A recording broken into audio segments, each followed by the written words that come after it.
वक्फ board का bill लेकर आए, उसको विड्रॉ किया।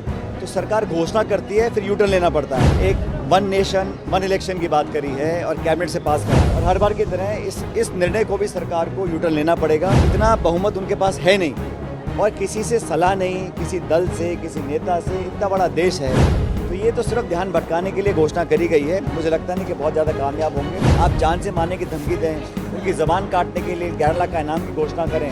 केंद्र के मंत्री बन गए हैं, वो राहुल गांधी जी को आतंकवादी बता रहे हैं।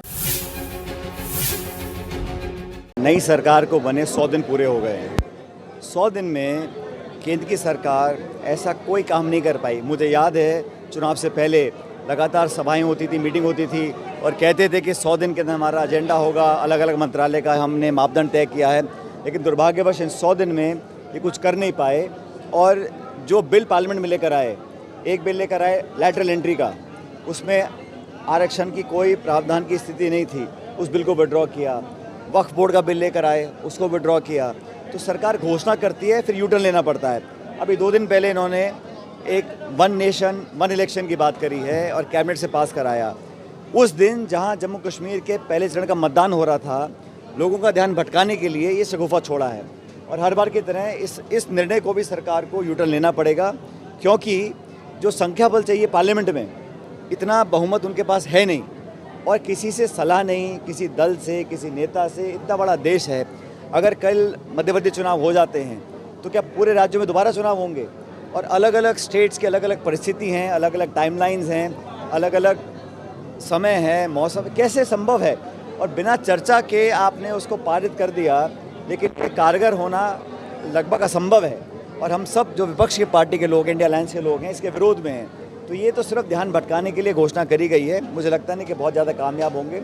जहाँ तक चुनाव की बात है, 4 राज्यों के चुनाव होने थे, ये सिर्फ 2 ही राज्यों में चुनाव करवा पा रहे हैं। बाकी झारखंड और महाराष्ट्र के चुनाव इन्होंने पोस्टपोन किए। जब आप 4 राज्यों के विधानसभा चुनाव नहीं करा पा रहे हैं, राजस्थान में 7 उपचुनाव होने, आप वो नहीं करा पा रहे हैं, तो वन नेशन वन इलेक्शन की आप कैसे बात कर सकते हैं? हरियाणा और जम्मू कश्मीर में दोनों जगह भारतीय जनता पार्टी पिछड़ रही है, और यही कारण है कि लगातार वो बौखलाहट में कांग्रेस पार्टी को और राहुल गांधी जी को टारगेट करते हैं। बेबुनियाद बातें बोलते हैं, अपशब्द बोलते हैं, गालियाँ देते हैं, जान से मारने की धमकी दे रहे हैं। तो मुझे लगता है कि नेता जो बोल रहा है, लेकिन जो नेता का नेतृत्व करने वाले हैं, अगर वो खंडन नहीं कर रहे, वो दंडित नहीं कर रहे हैं, वो इस बयान को सही मान रहे हैं, तो हमें समझना पड़ेगा कि भारत सरकार और भाजपा की यही सोच है। इसलिए इसका मुकाबला करेंगे। इसकी मैं निंदा करता हूं। पूरे देश भर में आज आक्रोश लोगों को है। जो व्यक्ति संवैधानिक पद पर बैठा है, राहुल गांधी जी इस देश के प्रतिपक्ष के नेता हैं, उस संवैधानिक पद पर बैठे के व्यक्ति के खिलाफ आप जान से मारने की धमकी दें, उनकी ज़बान काटने के लिए 11 लाख का इनाम की घोषणा करें। इस प्रकार के लोगों को आप बर्दाश्त कर रहे हैं, मतलब आपकी मानसिकता इसी प्रकार की है। इसलिए जो केंद्र के मंत्री बन गए हैं, वो राहुल गांधी जी को आतंकवादी बता रहे हैं। इससे बड़ा दुर्भाग्य नहीं हो सकता कि केंद्र के मंत्री होकर इस प्रकार की बातें बोल रहे हैं। तो पूरे देश में, सिर्फ कांग्रेस में नहीं, पूरे देश में इस बयान का खंडन लोग कर रहे हैं। और मुझे लगता है जितनी भर्त्सना की जाए उतनी कम है।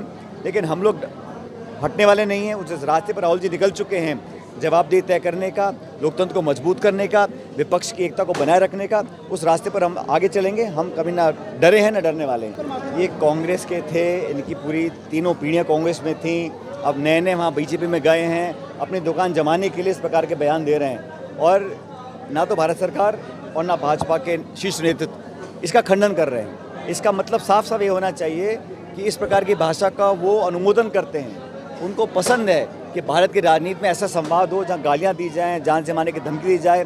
हम कानूनी कार्रवाई भी करेंगे और पॉलिटिकली भी बीजेपी को चैलेंज करेंगे। और मुझे लगता है कि इसका सबसे तगड़ा जवाब आएगा 8 अक्टूबर को, जब मतगणना होगी और पूर्ण बहुमत के साथ कांग्रेस में और जम्मू कश्मीर में इंडिया अलायंस और कांग्रेस की सरकारें बनेंगी। ये क्या राजनीति हो रही है?